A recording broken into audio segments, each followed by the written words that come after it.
Hello everyone and welcome to Fourth Presbyterian Church. My name is John Shear and I'm the organist and director of music here.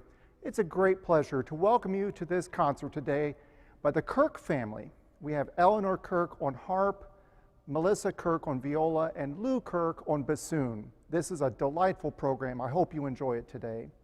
We have many more concerts coming up every Friday at 12:10. And Tower Brass and I will be doing a Christmas concert on Saturday, December 19th at 5 p.m. I hope you can join us for great music of the season. I'd especially like to thank Christopher Norton and Fred Hickler, our tech support, who behind the scenes make all of these concerts possible. So thank you, Chris and Fred.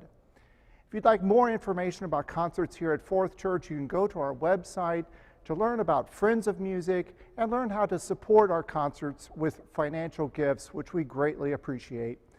And now, I hope you enjoyed today's concert. We're going to begin with Eleanor on the harp with the Concerto in B-flat major by Handel. Thank you.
Thank you. That was the first movement of Handel's Concerto in B-flat major. This is a piece that was originally written for the organ and composed in 1738, before the modern chromatic pedal harp was invented. But it's since become a mainstay of the harp repertoire. The concerto was first presented as an interlude during Handel's St. Cecilia Day ode called St. Alexander's Feast. St. Cecilia was the patron saint of music, and odes to her were always about the unique power of music. St. Alexander's Feast tells the story of how a bard used music to manipulate Alexander the Great in the celebration after his conquest of Persia. So you can hear some of those celebratory notes in that piece. The next piece I'll play is called Blue Tack by British composer Freya Whalley-Cohen, and it's inspired by the following poem by Joe Surzin. Days stretch like blue tack, and it's the little things that go. Which shoulder to throw salt over? The slowest way to walk home.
The next piece I'll play for you is called Contemplation by harpist and composer Henriette Renier.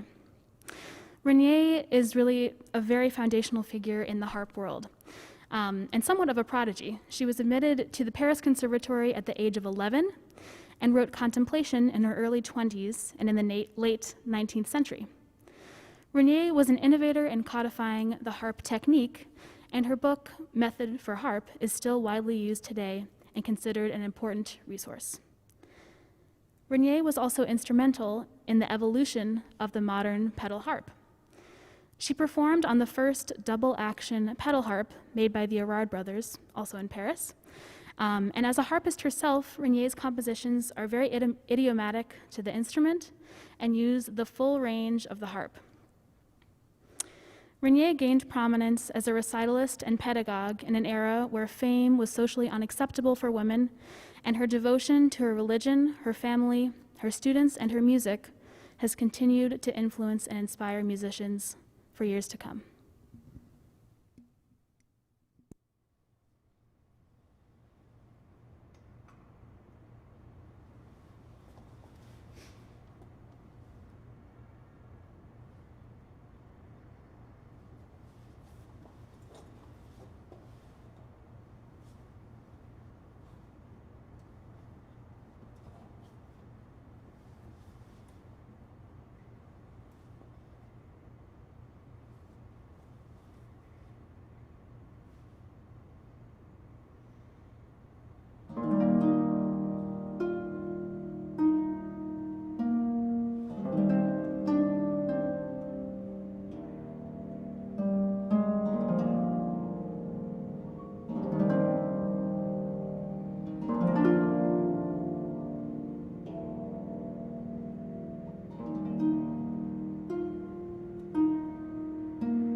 All right, I am now going to invite my father, Louis Kirk, to the stage for Gabriel Fauré's Sicilienne. Fauré's Sicilienne is a perfect example of composer's long-honored tradition of self-borrowing.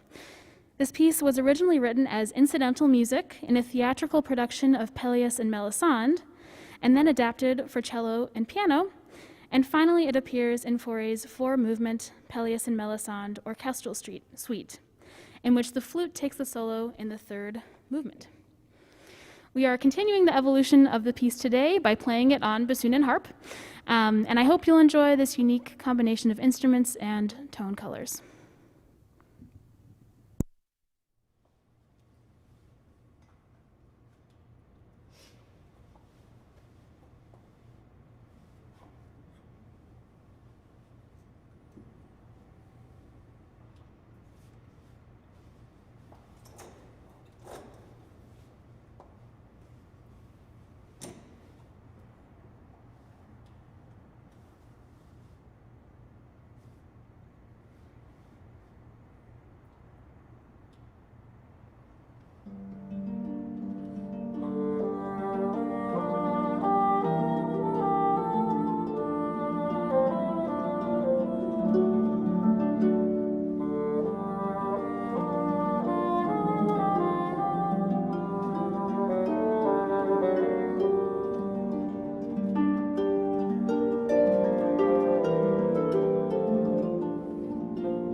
For the next selection, I'm going to invite my mom, Melissa Kirk, on viola, to the stage. And the next set of pieces we will play are two selections from Manuel de Falla's Siete Canciones Populares Españolas, or 7 popular Spanish songs. This set of songs was originally composed for voice and piano, while de Falla was preparing his opera La Vida Breve for its first Paris performance in 1913 at the Opera Comique. The soprano in the production, Luisa Vela, asked de Falla to provide songs in the Spanish style for her to perform at upcoming recitals, and thus these beautiful settings of popular indigenous melodies from various regions of Spain were composed. The two we will play today are Nana, an Andalusian lullaby, and Asturiana, a lament from the northern region of Asturias. And I'll just briefly read the lyrics of these two poems. The first, Nana, reads as follows. Sleep, little one, sleep. Sleep, my darling, sleep, my little morning star. Lulai, lulai, sleep, my little morning star. And the second one we'll play, Asturiana, reads as follows. To see whether it would console me, I drew near a green pine. To see whether it would console me, seeing me weep, it wept. And the pine being green, seeing me weep, wept.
So the order we actually played those in was Asturiana and then Nana. I misspoke earlier. The next piece we'll play is by composer Florence Price, and it's a little kind of medley of her two pieces, Adoration and Ticklin' Toes. Florence Price was an African-American classical composer, pianist, organist, music teacher, and Chicago native. She's recently had a resurgence in the classical music world, and she's the first African-American woman to be recognized as a symphonic composer and the first to have a composition played by a major orchestra, the Chicago Symphony Orchestra. Today, we'll play an arrangement of her pieces Adoration and Ticklin' Toes, played without pause. Adoration is a beautiful flowing piece originally written for organ, and Ticklin' Toes is originally a keyboard work. And just by the title, you can probably tell it's much more playful.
Thank you.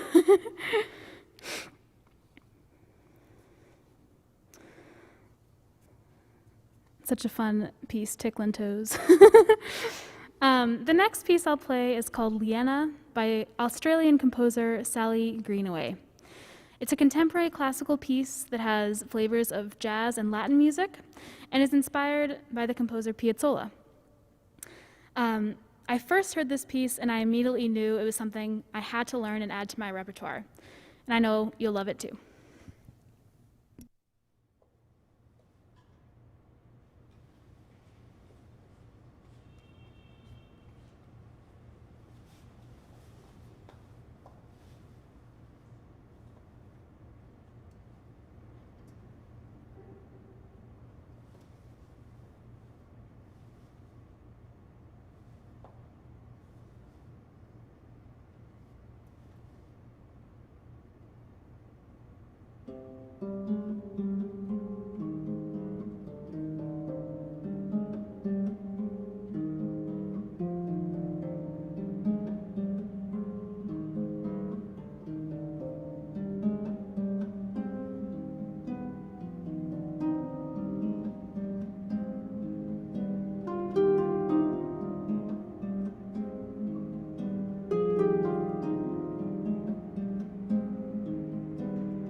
The last piece I'll play for you today is Marcel Tournier's Vers la source dans le bois.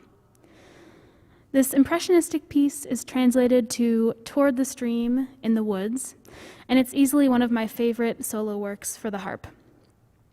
The French harpist and composer Marcel Tournier was a true master of the instrument and of composition, first attending and later teaching at the Paris Conservatory, where he studied both harp and composition. He won the second place prize at the 1909 Prix de Rome and expanded the technical and harmonic possibilities for the harp. You'll hear two themes in this piece. The first of the babbling brook in the light rotating figures in the top of the harp, and then the hunting horn cutting through the texture in the lower range of the instrument. Thank you so much for joining me here at the beautiful Fourth Presbyterian Church this noontime. And I hope you'll enjoy Vers la source dans le bois.